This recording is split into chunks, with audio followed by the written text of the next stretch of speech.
De enige pinautomaat in de Westereen is zo'n verliezen weekendtonsje Boetengebroek. Yieldmaat, de eigenaar van de Yieldautomaat, liet de populaire flappertapper vervangen door een naai-exemplaar.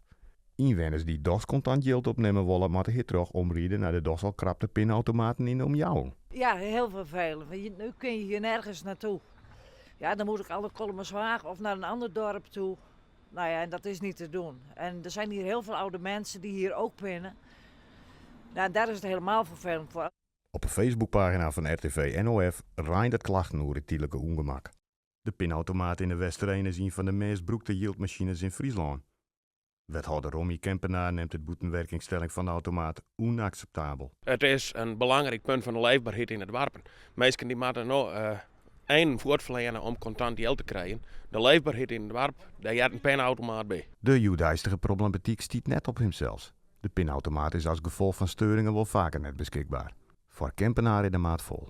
Hier is soms 3 of 4 dagen lang geen geld te krijgen. Dat is onacceptabel. En we gaan nog zijn van, we gaan het in ieder geval onder de aandacht brengen van jongens, zie je nog niet. Dit is gewoon belangrijk voor de leefbaarheid in uw kern en in uw dorp. En je moet contant geld te krijgen wijzen. Dus we gaan er in ieder geval aan lukken. Want stel horen, daar hebben we sowieso net beter van. De vervanging van de pinautomaat is intussen klaar.